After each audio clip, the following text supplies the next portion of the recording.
The house is burning, but we're still sitting in the glow.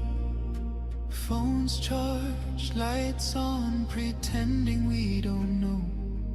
But the forest is silent, the river's running low, and the flame on our plates is the strongest fire we throw. Put out the fire, put out the fire. Echoes and rise, this is your hour. 7 boundaries broken, the earth pushed past the line. Climate, land, species, fresh water, chemicals, nutrients, oceans in decline. Not danger, disaster in real time. Put out the fire, ooh, put out the fire. Metafoodians rise, this is your power. And here in India, one truth stands the same. Milk is not just milk, dairy feeds the flame. Cows and methane, fields and forests turn to grain. Politics, culture, carbon, all wired to the same chain. Every cup of curd is heat in the air. Every block of butter is a forest repair. It's not a small habit, it's a planetary affair. Put out the fire, put out the fire. Echoes and rise, this is our hour. Energy fixes half the hurt, Dr. Rao made that clear. But food fixes the other half, the half that's burning here. Change the plate, change the land, change the future's atmosphere. Put out the fire, put out the fire. Metafoodians unite, this is your choir. Every millet, every fruit, every sapseed, every bean is water on the wildfire of a world we've never seen. Every oil-free bite is a river turning clean. This is not perfection, it's direction. Not pressure, but protection. A week of choices can cool a generation. A company's courage can ignite a nation. Put out the fire, ooh, put out the fire. Echoes and rise, this is your hour. Metafoodians unite, Metafoodians ignite. Sharing love in the metazone, lighting the path to a cooler home. Put out the fire, ooh, put out the fire. Together we rise, together we inspire.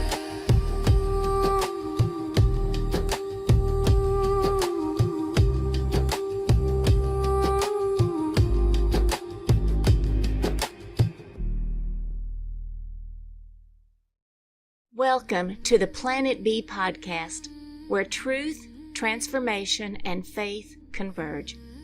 Join us as we flip the script on ecological despair, guided by Dr. Sailesh Rao's vision for a compassionate, rewilded vegan world. Let's begin the journey to the greatest transformation in human history. Greetings, everyone, and welcome to episode 23. The title of today's episode is Busting the Protein Myth. Dr. Rao, I know you're ready to bust this myth. Yeah, it's a myth that's central to the system on planet A, because it's the myth that makes everybody go and exploit animals and thereby prop up the system. That's all about growth, growth, growth. So I begin this chapter with a quote by C.S. Lewis, who said that a myth is a lie that conveys a truth. Now that is a true statement right there. So it conveys a truth. The truth is that, yes, animal bodies do have protein. But the lie that is conveyed is that animal bodies are the only foods that have protein. The animal protein is the most complete protein. Animal protein is the superior protein. And all these are myths that have been propagated through the education system. In reality, it's simply not true. Right. And that goes right into your foundational myth and foundational truth. So right at the beginning of this chapter, you highlight the foundational myth on planet A. Protein is only found in animal foods, and the foundational truth in planet B is all plant foods have all amino acids and have complete protein. Correct. Yeah.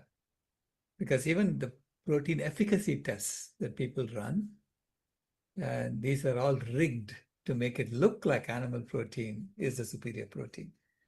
So you choose a Jeez. test that's all about muscle growth. Okay. But muscles aren't the only things that we need to replace in day-to-day activity. Unless you are a buff who is always, trying to grow muscles, that's not the only thing you're growing. If you look at the normal cells you have to grow back, it's intestinal cells are the first cells that die really fast. And for that, the optimum food are plant foods. So they have the right protein composition for that. But again, the body recycles all the protein that dies from the dying cells. So it's not clear why you should be eating just animal protein, right? But they rig the test to make it look like that's the optimum protein that you need to be eating. So that's how they rig the test based on just muscle growth. But what you're Correct. saying is actually the most important protein is within our intestines. You have to look at which cells are being replaced. And the cells that die fast are the ones in the intestines. Protein cells don't die that fast. There are other cells that die much, much faster. So basically, protein is found in every cell in our body. And as cells die out, and we are constantly recycling our body cells, right? As cells die out, you need to have protein in the food to replace that. Now, the body also has this fantastic mechanism for recycling the protein. It breaks it all down to the constituent amino acids, and then it figures out how to make new cells. So when you look at the mechanism, it's so amazing how the body functions. You realize how they rig the test to make it look like only muscle cells have to be replaced. Okay. And when you make that the test, animals' protein is definitely better because animal muscles are what we are eating. And animal Wow. muscles are very, very close to our muscles. You might as well be eating our muscles. It's kind of gross, honestly. It is, yeah. But that's the reason why it's better, right? Mm. In those tests. There's so much work that's been done, and I listed all that in the chapter, talking about what happens when you eat animal foods. Because it's not just the protein you're ingesting, you're ingesting all these other things. So it's like the protein, is part of a combination in which, you're getting all these other things that you don't want. Dr. Willett's quote is very important there. He said, to the metabolic systems engaged in protein production and repair, it's immaterial whether amino acids come from animal or plant protein. However, protein is not consumed in isolation. Instead, Mm. it's packaged with a host of other nutrients.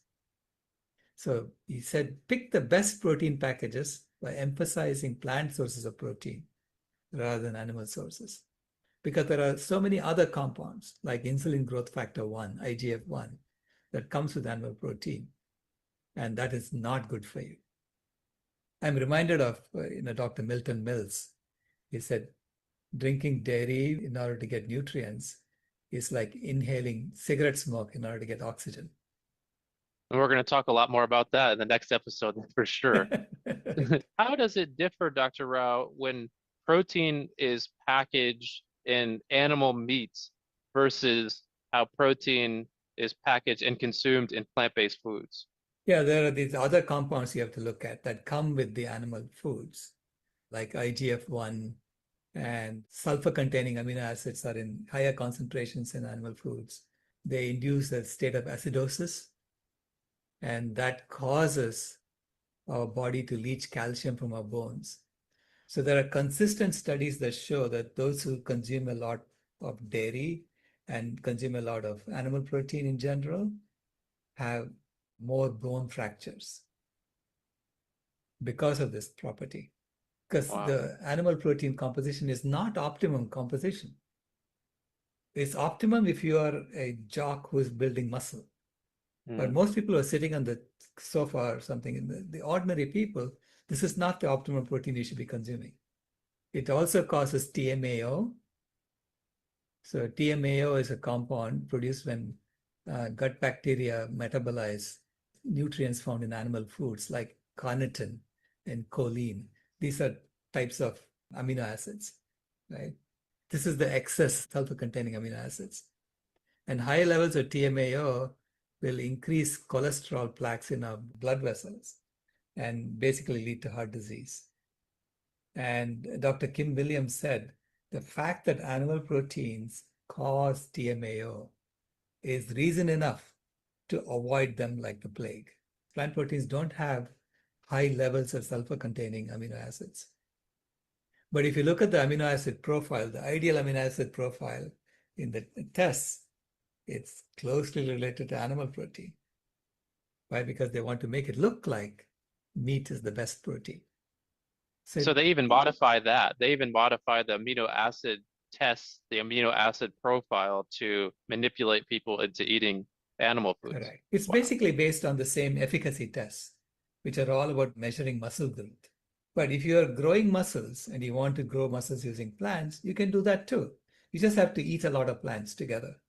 So you get a variety of amino acids. So mixing, rice and legumes, for instance, will be good for muscle growth. In general, we get so much protein in our food. Like in general, we know that the average American is eating 2 to 3 times as much protein as they really need. And 1/3 the fiber that they need. And that deficiency in fiber is responsible for all the diseases, the chronic diseases that people have in America. So it's responsible for obesity, because what happens when you don't take enough fiber in your food is that fiber has no calories, but it fills up your stomach. So our body says you're done with eating when your stomach is full. Now, if you're filling up your body, your stomach, with foods that don't have any fiber, you're going to eat a lot more calories for the same volume of food. Okay? And if you don't use those calories, then the body takes all the excess fat that it didn't burn and stores it for future. Wow. It's a mechanism that body has for making sure that you can get through a famine. When a famine happens, then you can burn all your excess fat. And fat is normally rare to get in food. This is why the body is looking for fat and accumulating it. So this mechanism, by eating foods that are low in fiber, and animal foods have zero fiber, there's no fiber in animal foods. By eating foods that have no fiber, you are loading up on calories when your stomach is full. And so all the excess fat that's in that food gets stored. So you will see incidence of obesity increasing in countries that eat a lot more animal foods. So it's proportional to that. Those who eat a lot more plants will be eating a lot of fiber along with the food that they're eating, and therefore they'll be consuming less calories as their stomach gets filled.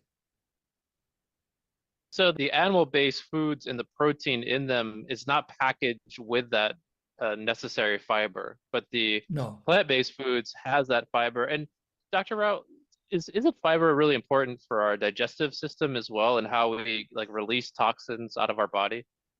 Absolutely. Fiber is important for gut health.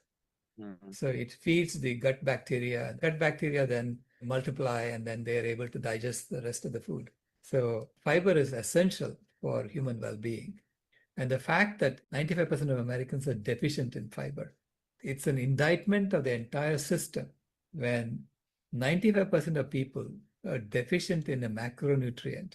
The government does nothing about it. So that shows you that it's systemic, that they really want us people to get sick so that they can feed us pharmaceuticals and grow the drug industry. That's what it looks like to me. When you put it that way, it's how could it be any other way besides a systematic? Right. So the TMAO production is one, which is the trimethylamine N oxide. That's one reason why you shouldn't be eating animal foods. The other reason is that animal foods contain high levels of phosphorus.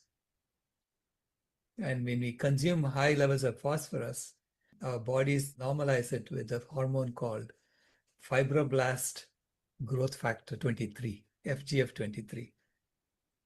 I got this from studying work from medical doctors. So it's Dr. Varsha Shah. She's a pediatrician and lifestyle consultant in India. And she sent me all this information of their analysis of why you should not be eating animal foods.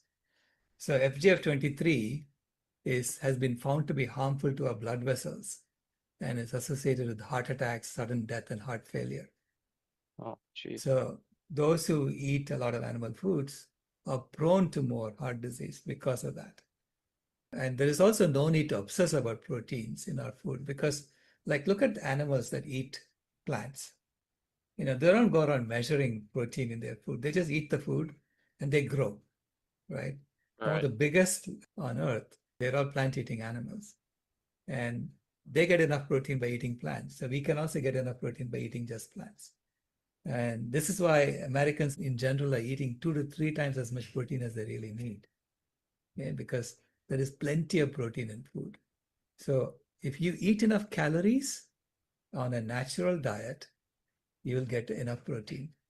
This is what Dr. McDougall has written in his website when he calls it the deadly dietary deception number one is the protein myth. So he's pointing out that this is not a nutrient of concern at all, so long as you get enough calories. Of course, it's a nutrient of concern if you're not eating enough food. So for the 800, 900 million people who are going hungry, you're going to get protein deficiency there because they're not eating enough food. You should be much more concerned about getting enough fiber, getting enough micronutrients, and all of those are found in abundance in plant foods. Right. Could you talk about the impact of the antibiotics and the hormones that are being consumed in this animal protein as well? Yeah, basically when you grow animals together in large quantities, so this is factory farmed animals, they're prone to get diseases because they're touching each other all the time, right? It's like, if you are in a crowd and one person has flu, it spreads, All right. So how do you avoid that? Well, you feed them antibiotics as part of their food. That's what the system is. So the antibiotics are constantly fed to these animals as part of their food. And when you eat that, you're going to ingest the same antibiotics. Your body is going to build resistance to the antibiotics, which means when you get sick, the hospital is not able to treat you. Second is all the hormones they feed the animals in order to make them grow fast. So these are growth hormones that we feed animals because how else are you going to get a chicken to grow to that kind of weight, like 6 to 7 pounds in 6 weeks? And when you do that, you're ingesting the same hormones in your body, and that causes inflammation in our bodies because it's basically wanting our body also to grow really fast. And we already finished growing.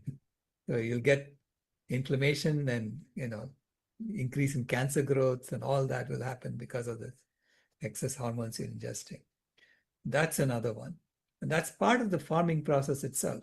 You see, they're adding antibiotics in the food, and the hormones are in the food. But there is also all the other chemical pollution that is there in the food that you're giving to the animals. And the animals are storing the chemical pollution in their bodies. We take the crop residues and feed it to animals.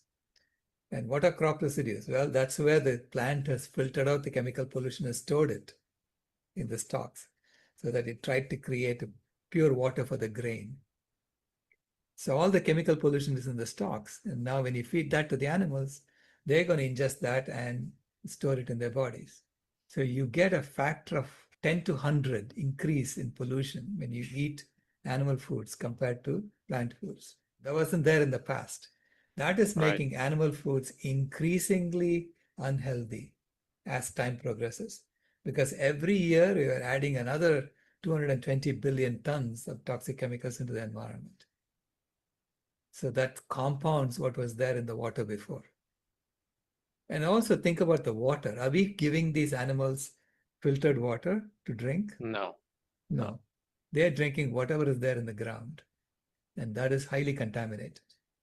We wouldn't drink it, but we let the animals drink it and then we eat the animals, which means you're going to get a compounded version of the pollutants in the water that the animal was drinking.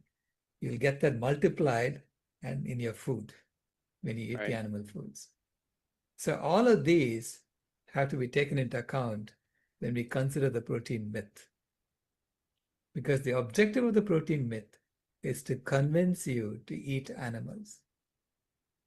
Because without eating animals, the entire growth model collapses. Because you won't grow the diabetes industry, you won't grow the healthcare industry, and you won't grow the animal agriculture industry itself unless everybody is convinced they have to eat the animals. This chapter, honestly, I feel is one of the most important chapters of the book because it's just something that people are so unaware of. And could you share some of sadly, the grotesque things that are fed to the animals? Because they're not just eating plants or, pellets, and they're not even just getting antibiotics and hormones. Right, yeah. Previously, they used to take all the waste from the animals. That includes the body parts that cannot be processed into any product, right? Like the brains, sexual organs, and things like that. They would just grind that up and turn that into protein meal. So it becomes this pink slime from which you get different food substances. They even make, some human foods out of that. But Jeez. mostly it goes back into feeding the animals. And that became a source of diseases in animals initially. So when they found that feeding cows back to cows led to mad cow disease, then the industry separated it out. So now the rendering industry takes the remains of cows and turns that into protein meal for pigs and chickens. They take the remains of chickens and pigs and turns it into protein meal for cows. So, and these meals have to be fed to make those animals grow fast, or even to produce milk at high quantities. You're feeding the animals these protein meals. And there's a big dispute going on now between the US and India over vegetarian versus non-vegetarian cows. India claims that the cows in the US are non-vegetarian because they're eating all these other protein meals, whereas they claim that the cows in India are all vegetarian. Basically, the product that comes out of the animals is still contaminated because whether they're eating plants or animals, and of course, if they eat other animals, they're no longer herbivores. They're really carnivores at this point. And that means that the toxins in their body is going to go up by another notch. It's human-induced cannibalism. And it's also, think about it. For us also, it is not good. Our food system is not meant to maintain our health. Our food system is meant to farm us for the industry. We don't think too much, right? When you're told in school that protein comes from animal foods, we buy that, because we trust the science teachers who tell us that. We then continue the rest of our lives almost mindlessly eating what we've been told is the right thing to eat. When you start looking at the data, you realize this is not the right food to be eating for human beings. Right. So the protein myth gets busted, because again, all plant foods have all 20 amino acids, both essential and non-essential, and therefore have complete protein. Yeah. All these efficacy tests that point out that some protein, some amino acids is deficient is all based on muscle growth. For muscle growth, of course, you have to eat other muscles. Right. And closer the muscles are to your own muscles, the better off you are. Now, for muscle growth also, you can eat a combination of plant proteins to get that muscle growth to happen. Because protein is never stored in our body. Any excess protein is excreted. So the kidney is the one that does all the job of taking all the excess protein from the body and excreting it. You have to just analyze the amino acid profile of your urine, and you will know whether you're eating enough protein or not. Many people who transition to the vegan diet, these are a couple questions that they ask. So number one is a vegan diet suitable for children, adults, and the elderly? Association of Dietetics and Nutrition, I think it's called, issued an update. They'd already said, in 2010, that a well-planned vegan diet is suitable for all ages and all stages of human life, from pregnancy to infancy to teenage life to adult and to elderly. Okay. And they issued it again in 2025, clarifying that it is appropriate for all stages of human life. It has to be well planned. So meaning if you do a monoculture diet of eating exactly one thing over and over and over, you're going to be deficient in other things. But that's not what we normally eat. In fact, the food that our ancestors had prescribed for us, the combination of rice and lentils, if you look at the traditional recipes, they're all designed to make sure that you have a complement of all nutrients that you need, so that you get a complete meal out of it. Okay? So this is not that hard. We already know how to do this because it is there in our culture. It's just that we got educated out of it. And then Right. we're told to go eat these fast foods and things that really make us sick. Dr. Rao, you have such a great saying that I love, and it's very simple. It's just eat the rainbow. It's not just the rainbow of the eyes, it's also the rainbow of the taste. So we were told to eat a little bit of even bitter food once in a while, so to get all the nutrients you need. Yeah, so we make food with bitter gourd and eat it on a regular basis, but not necessarily every day. So all the tastes should be there in your food. Dr. Rao, have you ever met a vegan with protein deficiency? We are the species that needs the least protein compared to every other mammal on the planet. How do we know that?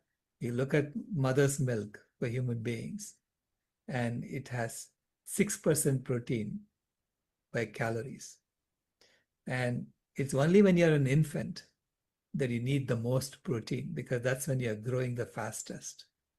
And that's what nature designed for us, 6% of calories in protein, okay, as the perfect food for human beings. We are the mammal that grows the slowest compared to every other mammal. Because Right. even mice have to grow faster, rats have to grow faster than us. So all of the milk will have more protein in calories by percentage. So if you consider the rate at which we grow compared to, say, the cow, right? We grow from baby to adult in 18 years. The calf grows from baby to adult in 18 months. And the cow is 5 times our size, which means that fluid that the cow is giving her baby is designed to make our body grow 50 to 60 times faster than it ever needs to grow. So this is why casein, which is the protein found in cow's milk, is one of the strongest carcinogens known to man.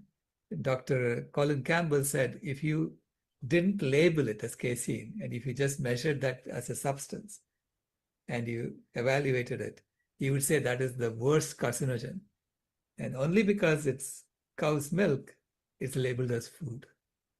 So all the experiments that he did in his lab, he was using casein as the animal protein to show how animal food cause cancer. UN chapter 23 with the quote, "Plant foods are the real high-quality foods that we should be eating for optimal health.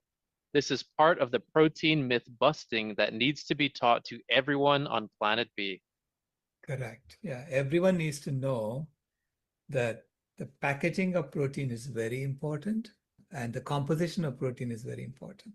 So the packaging of protein that comes with plants, it comes with fiber, comes with the right kinds of fats, it comes with the least amount of toxins. That's the kind of protein you should be eating. Whereas the packaging of protein in animal foods, it comes with no fiber, it comes with hormones, comes with antibiotics, comes with chemical pollution, comes with saturated fat. All of these things you don't want in your food. So that packaging is the worst.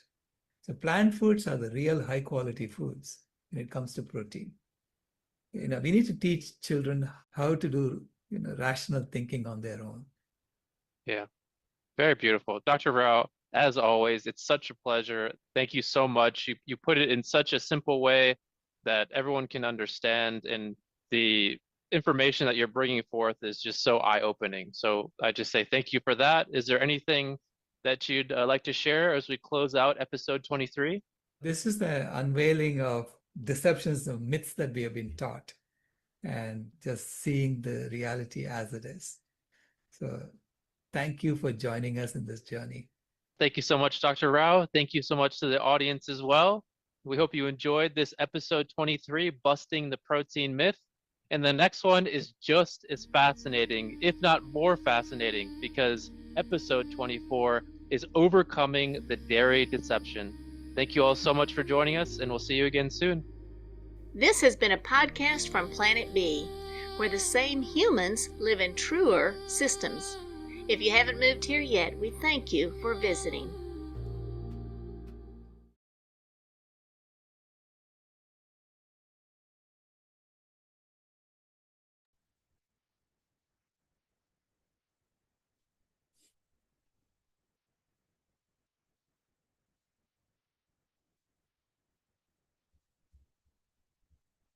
Go ahead, Toby.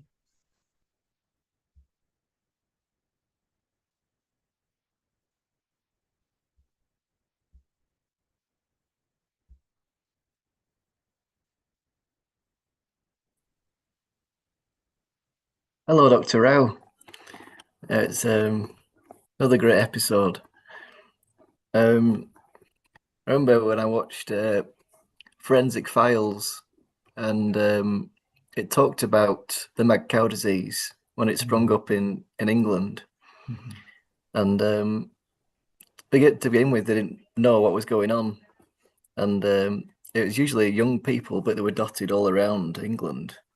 And they were starting to hallucinate and see things that weren't there, talking to people who weren't there. And it caused their brain to start to get like, I don't know what they called it, but they start to get like loads of holes in the brain. Mhm. And it's an awful thing to happen, absolutely terrifying. And usually young people are getting this disease and dying from it. Absolutely horrific. And yeah, it's just very strange. And you'd think that, it'd be quite important to keep away from doing things like that. But we seem to just keep on keeping on, don't we? Yeah. There is is it infants, so when babies are still being breastfed, they produce an extra or another amino acid, because we have 9 essential amino acids, don't we? Right. And I think they only have 8 essential amino acids. They can synthesize an extra one. I'm not sure which one it is. Oh, I don't know that. I don't know about that. I can look it up and get back to you. Yeah, So you think that's babies are not able to, essentially amino acids, meaning it needs to come from the food. So if you're saying babies have only 8, that means they're able to synthesize the 9th one. Yeah, Okay. I I'll think look so. into Yeah. that. I'll look into I that. think I heard Dr. Milton Mills talking about it because he does really interesting talks about proteins. Oh, if I he remember there's said that, one. I believe it. He does it. He's very good at his research. Yeah, oh, it's amazing. He memorizes all the amino acids names and everything. And he also says that no animals can actually synthesize these essential amino acids, as far as we know. The only way they actually synthesize is through photosynthesis. Correct. Like so when you think about it, it's ridiculous that the facts we want to get our protein, which is made out of amino acids, from animals. They don't even make them. They don't make them. Yeah, it's ridiculous. And so it makes it even more inefficient, Correct. I mean, you can just build it up so much for the inefficiency. It's just ridiculous. Right. Right. Yeah. Let me show you something. This is a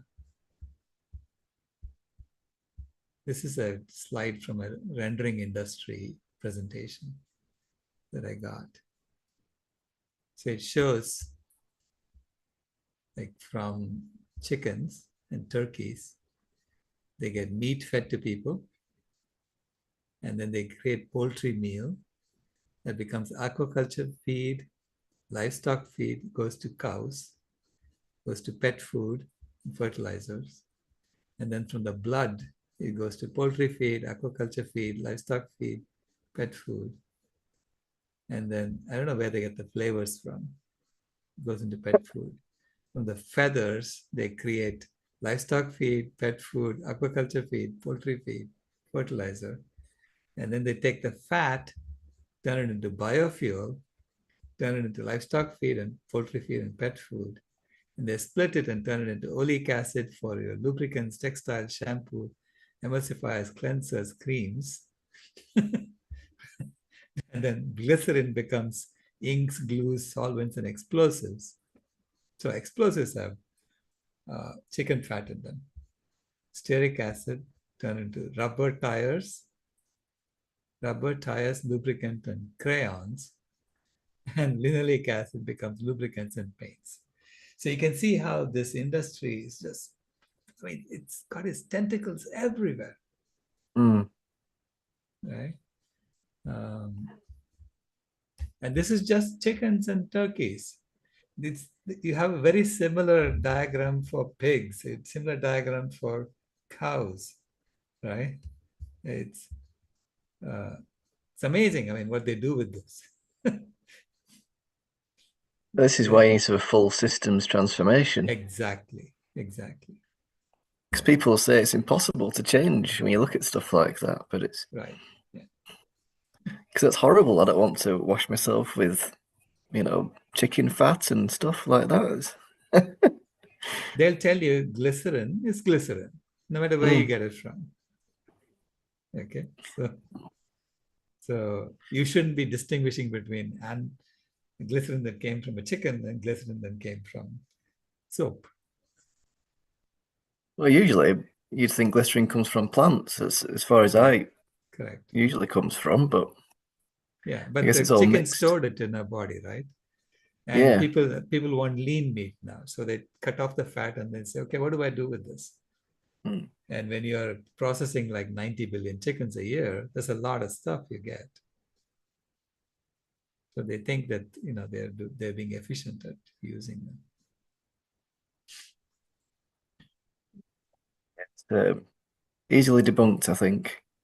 When you're talking about proteins, Right. whether they should come from plants or animals. Right. Scientifically, there is no case for eating animals. Oh. Yeah. That's why it's always good to. Despite what the US Health and Human Services is telling us. Humans and Health Services, or whatever they call it, HHS. Despite what they're saying, there's no need to eat animal foods for protein. Yeah, great. Thank you. Ray.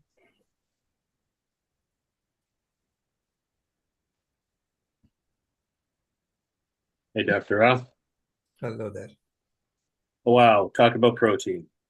It's such a, such a ubiquitous thing amongst all vegans, but a very important thing to look at a systemic level.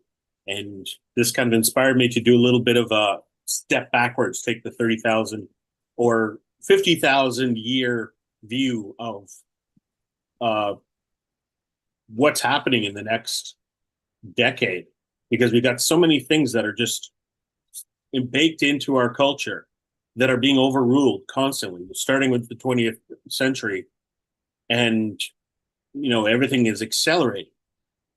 So I'm thinking about what are the systems that need to change, and when are their origins? And when did we start building Planet A? Yeah. So I'm looking at 100,000 years ago, when Homo sapiens went from gatherers. All we did was gather. There was no hunting. So we sharpened our sticks and to defend ourselves, and then we start hunting animals. And about 50,000 years ago, our cultural priority switched to hunter-gathering rather than gatherer-hunters. And I think that anthropologists have identified is when there was a shift between the equality that was recognized between men and women 100,000 years ago, became a priority, that the hunting and the following of animal herds became more important than gathering food and following patterns of ripening fruit and so forth. So those are the foundation of sexism, in my opinion. And a male-oriented culture kind of emerged from that. And as we've discussed in Climate Healers, it's all good, it's all natural, it's all part of the plan. We accept that. We don't need to be worried about when sexism began, but we can worry about when it ends. This circles around to protein, I promise. So 12,000 years ago in the Fertile Crescent, we switched everything over. It began the process of switching over to an agrarian culture. And we already have this shift in the culture that protein is important, even though protein wasn't a term that was known until 1838. I just looked that up. Right. And that's also the beginning of the Industrial Revolution. And also part of this history is the USDA was formed by Abraham Lincoln in 1862 and started promoting particular industries. It obviously wasn't as rampant in 1860s as it is post-war era. So modern marketing is understood to have emerged post-World War I. And then this protein myth kind of comes out of the Meatless Monday that happened in World War I. Not because meat was bad, because meat suddenly started having this health aura that we will win the war if our troops have more meat, if they have more of this nutrient dense food. And the health aura and the strength associated with protein emerged out of the world wars. In the 20th century, when all the rules previous to the 20th century started to be overturned, and we have amidst the Industrial Revolution that really takes off after this marketing thing happens in the 1920s. So we're getting to the stage where we're starting to unravel all of these myths that have been cemented into our psyche over the entire history of the human race. And we're facing a population that goes, people have always eaten meat, right? Which is the foundation of carnism. We eat meat because we eat meat. It's not an argument, it's an observation. Right. And this discussion that you just created is starting to, anybody that's exposed to it can understand that this is an unraveling myth. This is not something that rolls off the tongue is such a awesome rebuttal against vegans. We have been thinking about it a lot. When you say we've always eaten meat, it shows that you haven't been thinking about it at all, right? You're just appealing to the status quo and saying, well, it's legitimate because it's normal. Right. but nothing about meat is legitimate anymore, and people are starting to understand that. I'm hoping that you're able to further that meat agenda in a perspective that most vegans don't understand.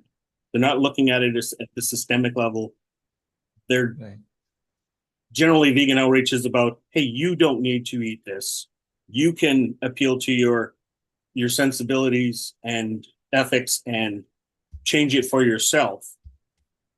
Without, many people aren't looking at the systemic level and saying this, the system is, not only does it have to change, it is changing. Despite looking at the supermarket and seeing so many people in the meat aisle. So I think being a climate healer is looking at the signs of change. And that was my little history lesson to say, we're at the end of a lot of these cycles. And if we're truly an intersectional movement, the end of sexism, the dominance of the female in our psyche is so central to our change and overruling that caveman mentality. I can't be a vegan because cavemen. We hear it all the time, right? But we have, unlike cavemen, we have problems that we need to solve now. We need to solve them collectively, and our ingenuity can't be sharpening sticks so we can kill animals. It has to be, how do we stop killing animals? Yeah. You can understand how these myths formed, because a myth always has a little bit of truth in it. Okay? And empirically, they knew, our ancestors knew, that you had to eat a little bit of animal foods to survive, to thrive. Because we are the only species that washes its food. And therefore, we don't get vitamin B12 in our food. So we're not eating the soil as much. So based on that, I think the aura of animal foods happened, from that empirical observation, that you had to eat some animal foods to thrive. This is why even Gandhi couldn't go vegan. He tried to go vegan in 1930s, 1920s, and he did it for 2 years, and then he had to take some animal foods because he felt sick. I suspect he had a B12 deficiency, right? So now we are unraveling it, saying, okay, it's actually B12, what we needed. It's actually not the meat, it's the fact that we wash our food, right? So you have to slowly unravel and understand what happened. And now that we have, destroyed the soil, we are giving the B12 to our animals also. So we I just want to add to that. Let me add to that history of, I included protein. Let's talk about B12. I think the understanding what B12 was emerged after the vegan society, and some of the early members who were not getting enough B12 were getting pernicious anemia, and they had to identify it. So I don't know exactly the historicity of that, but right. But it's it happened around that connection. time. Yeah, Mm-hmm. It was That's discovered in the 1940s. Yeah, I don't know. And then Dorothy Hodgkin got the Nobel Prize in Chemistry for her work on understanding the B12 molecule and then synthesizing it in the lab. Because she pioneered X-ray crystallography, and using that, she analyzed these molecules. She understood what it was. And if there's anything for human ingenuity to solve as part of the path forward, if people are worried about B12, then that's where we concentrate. Human ingenuity can turn us into a sustainable dietary pattern. Right. Yeah. And we don't need, to fix the feed additives of cattle, so we can keep eating a product that destroys our land and disrupts the entire balance of our planetary boundaries. See, the myth comes from a partial truth, and then you say, okay, more is better. If a little bit is good, then more of that should be better, right? And then you continue to consume in excess, and then growth is necessary. It's the other one, because what happened was during World War II, they grew the industry, because they were supplying the soldiers with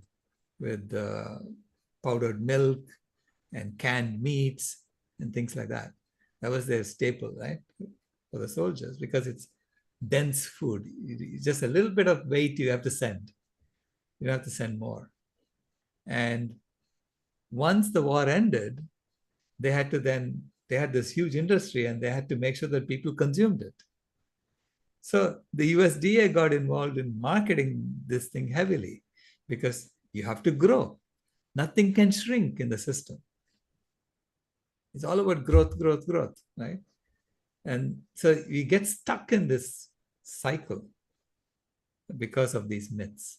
And the chicken industry is traced back to a single incident where a woman ordered too many chickens, too many hatchlings. It was a mistake on a ledger, and she got sent. Essentially, was forced into making the first CAFO. Okay. Industrial Revolution all over there. They went, wow, this is a great idea. Right. Yeah. And then they figure out how to do the same thing in cubicles in your office. And we're factory farmed, yes. There you go. I'm wondering if our spirituality is based on these myths, useful myths. And when I say spirituality, you're welcome to say every other spirituality than your own, if you like every other religion, because we recognize that everyone's mythology is legitimate, but it's legitimate only as much as it helps your tribe, the people that you recognize as your peers in that religion.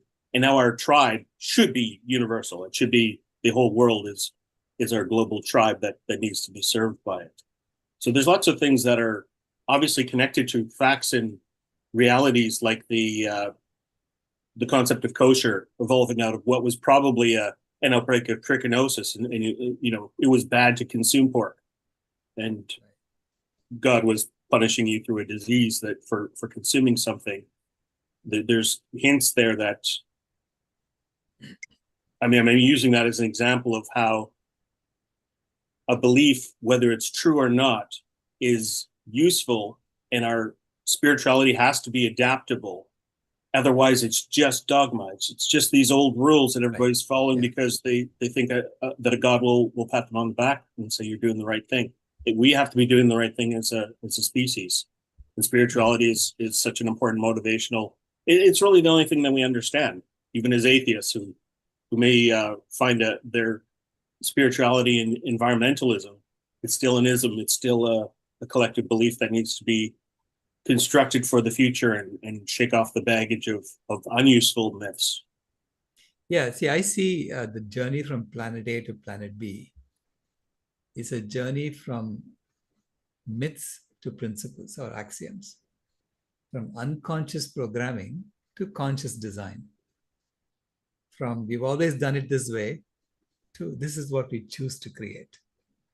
Because when you have explicit axioms as opposed to myths that you bought into, then you're stating it explicitly, and then you can examine it and you can change it if in future it turns out that you're mistaken about the axiom being true, right?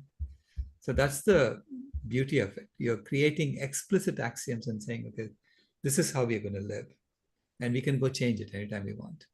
Whereas myths, we just inherited it. Right? That is unconsciously programmed into believing it. So that's planet A to planet B. Planet B is designed, whereas planet A was inherited. Yeah, and so after all that, I didn't actually come up with a question. So the question would be, when did planet A start? Is planet A since the first hominid, or is it planet A something that happened because of the agricultural revolution? Yeah. A lot of the programming maybe started during the agricultural revolution. I'm sure before that people were much more connected with nature. So when you're connected with nature, you're basically understanding the truth of how you live. Like you talk to indigenous people, they're much more connected to nature, right? This is why one of the scientists who studied the biotic moisture pump theory, he said, he spent 20 years creating models, and then he finally established the theory, biotic moisture pump theory, which basically says that trees create their own rain.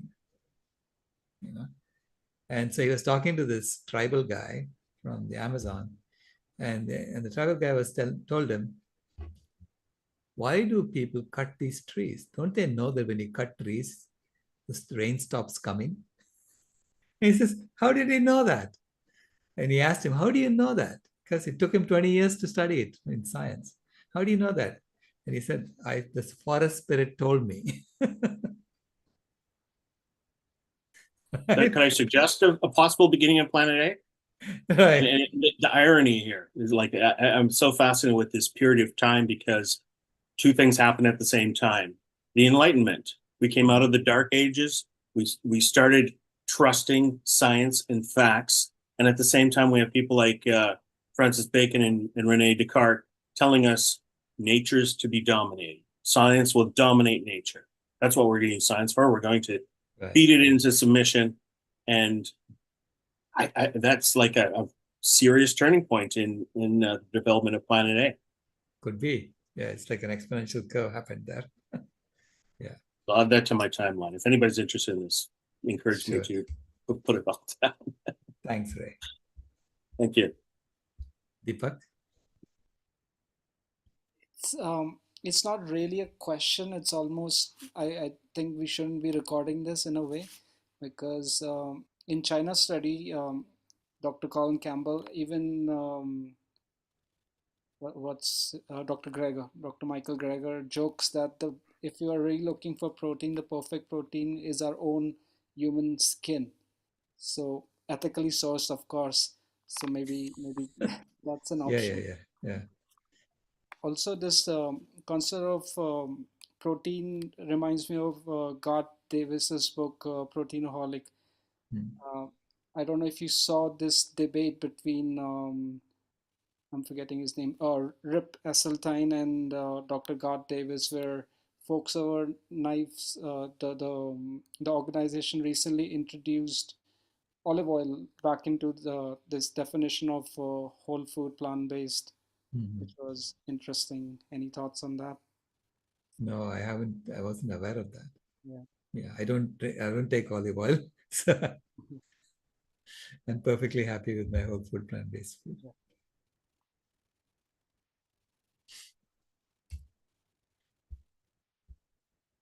Alison?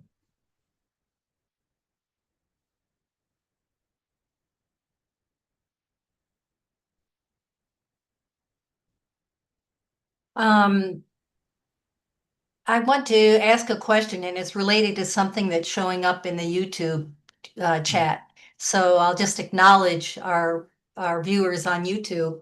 The comment on YouTube is that the chart that you showed is something that the industry brags about.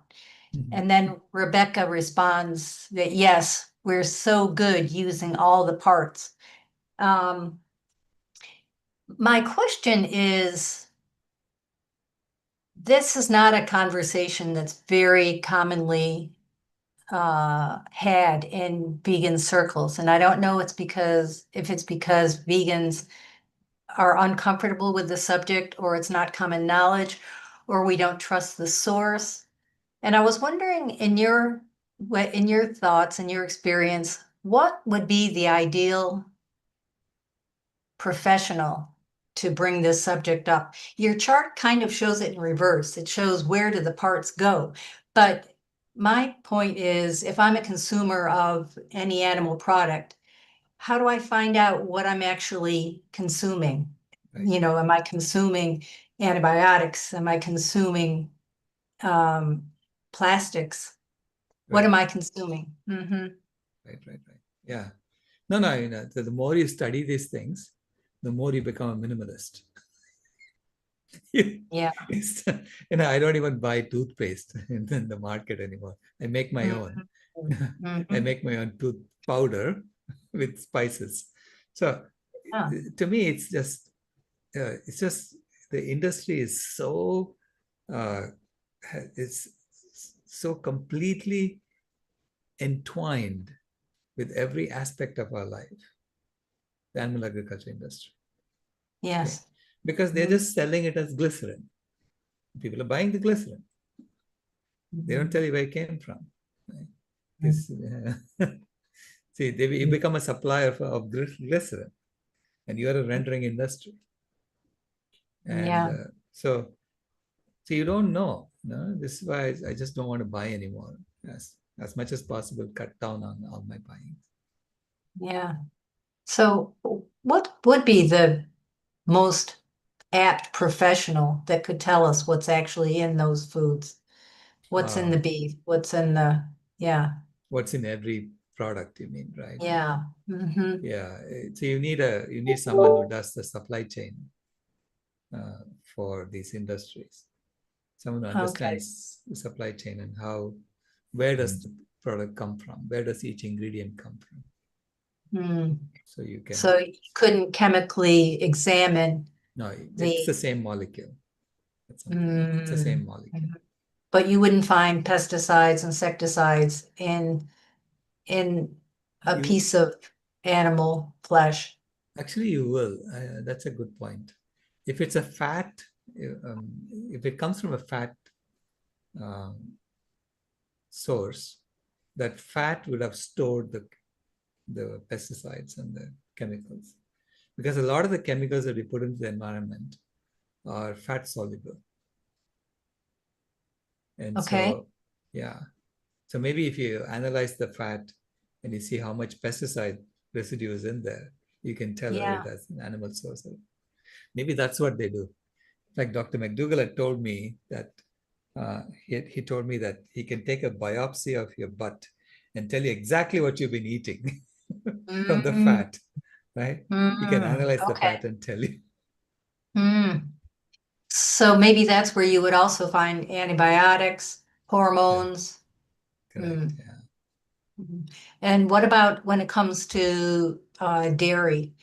Would it also be in the fat cells in the cow's milk, or? Yeah. The fat cells in the cow's milk, which what becomes butter, which what becomes ghee and so on. That has stored a lot of the chemicals in what the cow is eating, from what the cow has been eating. In fact, when we did What the Health, there was some analysis that we did to show that the amount of dioxin in the cow's milk exceeds the amount of dioxin that she could be breathing if she was standing next to that paper mill for a whole year. Okay? So that's how much gets accumulated in the food that she's eating. So was it a chemist that discovered that, or what kind of a? I don't know who did the analysis, but it was basically Kip Steam at AUM Films. Yeah. Yeah, because I think this whole subject is a subject that we need to be more informed about, so that, I mean, I wouldn't feel comfortable talking about this because I feel like I'm not someone who could know. I'm not someone who could be believed. And I would also feel like I would be a target of the meat industry if I started saying these things. So, I mean, you're saying them here today. So where do we go from here with this subject? Yeah, but look, we're not trying to change planet A. We are trying to create a planet B that doesn't have all these ethical problems. Yes. And you have to basically do a conscious design of planet B with conscious axioms and minimizing our footprint on the planet. Yes. Right. Okay, good.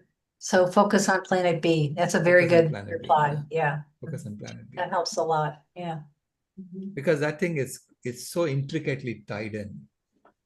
Planet A is intricately tied in with the animal agriculture industry. Yes, absolutely. Okay. Thank you. Thank you.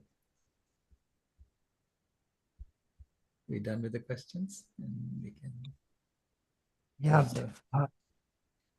Can I ask a question? Sure. Yeah. Actually, this is a little story I would like to tell. Maybe this morning, I was going to have a walk with a good friend of mine, and who is very much in protein. He thinks he needs it, and I tried to convince him, but it didn't work. And then I saw that today was actually the talk on protein. So this is my opportunity. So I asked him now if you could just after a walk, I want to be back at 11 o'clock, but then you can come and you can see, look at this problem. But he didn't, he was too busy. Right, right, right. So it's Yeah. very weird how things come together. Right. So, so from this class of today, I think I can probably start to let him know what is going on Right, about right, right. protein, and so that was a wonderful day, wonderful thing today. So it just came in time, I think, and Right, his refusal was very typical of how people say. So, right. so thank you for your class. It's very, very excellent. Can I tell a little story? Sure. So, in 1944, there was no food anymore where I lived. Mm. This was in the Netherlands, Mm. and we were lucky because we lived in the west, and there is behind the dunes on the west coast, there is a region where that's particularly good for growing bulbs, tulip bulbs and so forth, which was a big business in Holland. Now, of the bulbs, tulip bulbs and crocus bulbs were edible. So it saved, I think, my life because my mother would go on the bike with my older sister, and they would go to the fields there and harvest or got or bought, I don't know, tulip bulbs and crocus bulbs. And the only other thing that was available were sugar beets. So basically, my food for a long time was totally plant-based. And we survived. There's a lot of people who didn't have that because they lived too far from that in the Netherlands who died because of starvation.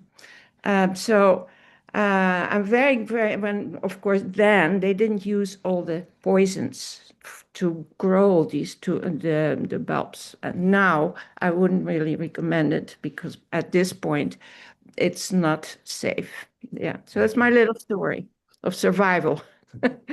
Thanks to plant-based diet. Yeah, we are so glad you are here. Wonderful. Thank you. Ken? Yeah, I just wanted to add something to what Allison was saying, that in our Ubuntuverse training, now we've really learned to talk about situations and not problems.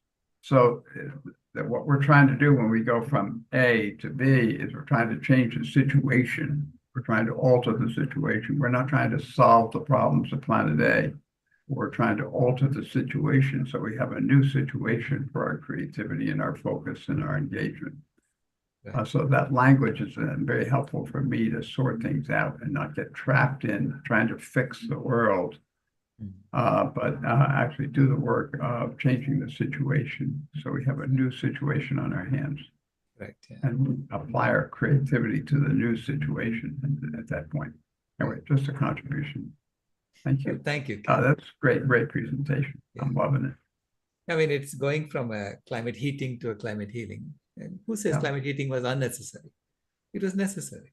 It's yeah. And that's a new situation. So we're creating a new situation to live with, right? Right. Thank you. Toby?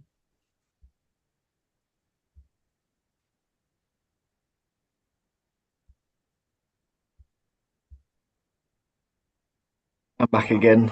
I always like to ask 2 questions an episode.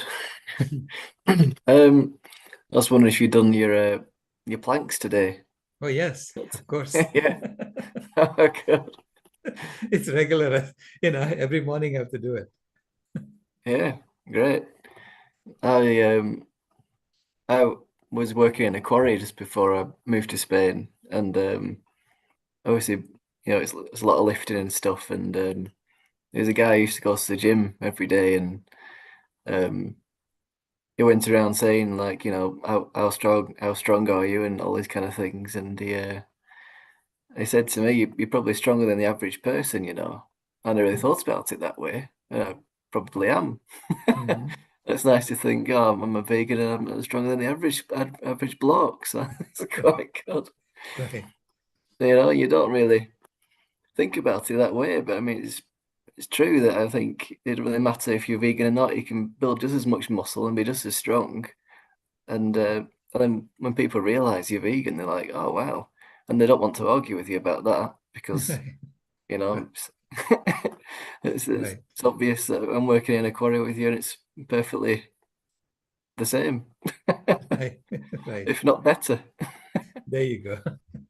I don't Yeah. have to, smell horrible carcasses in the eating area and everything like that. So Right. yeah, And it sort of permeates throughout. Like if you eat that, you'll have body odor, all kinds of things show up, because of that. Hmm. Yeah, it's revolting.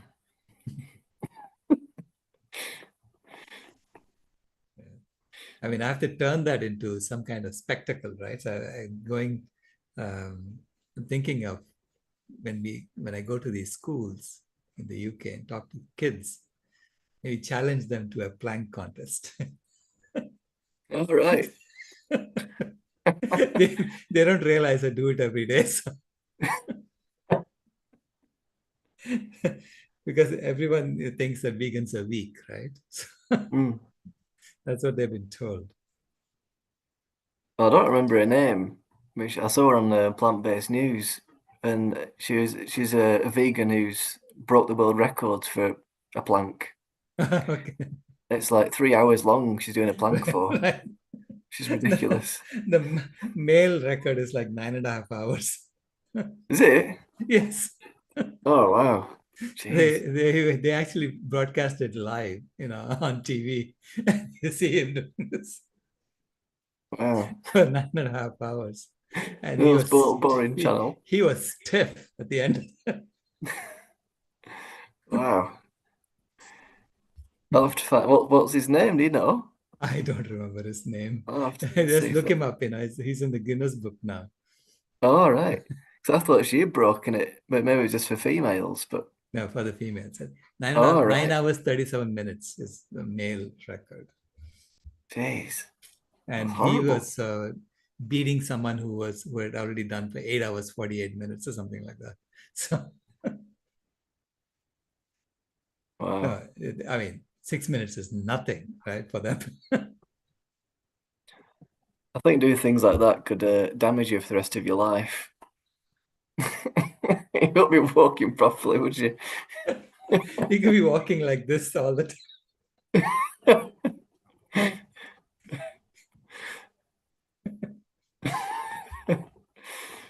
Well, Oh, Joseph Salek. Okay. Brown. Yeah, I have a real question for you. Namely, I keeping my pants on, I have a leather belt. Hmm. I'm sort of thinking of, should I throw it away or should I still keep it? I think I will still keep it because I think I want to honor the cow who gave this big beautiful Right. belt to me. So how do you think? Should we still use Planet A? Well, What please? it's a good question. When I went vegan first, I had leather shoes and I had leather belts, and I said, okay, I'm going to wear my shoes until it wears off. And it reminds me not to judge others because I used to be that, and I used to use that. And after that, of course, I never bought another one.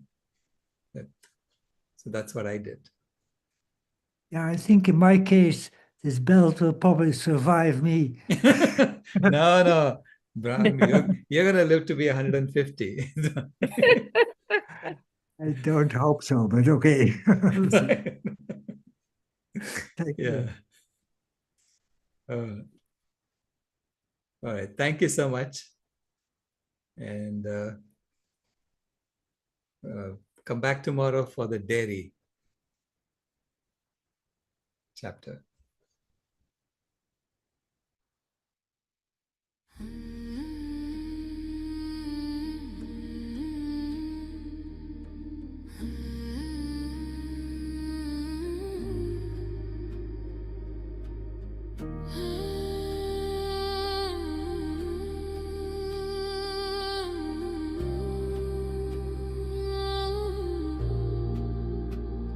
The house is burning, but we're still sitting in the glow. Phones charged, lights on, pretending we don't know. But the forest is silent, the river's running low, and the flame on our plates is the strongest fire we throw. Put out the fire, put out the fire.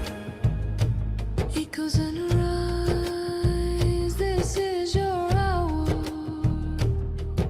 7 boundaries broken, the earth pushed past the line. Climate, land, species, fresh water, chemicals, nutrients, oceans in decline.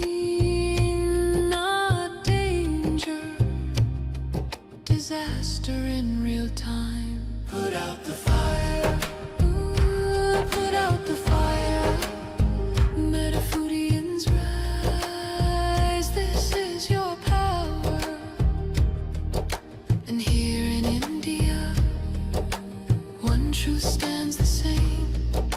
Milk is not just milk, dairy feeds the flame. Cows and methane, fields and forests turn to grain.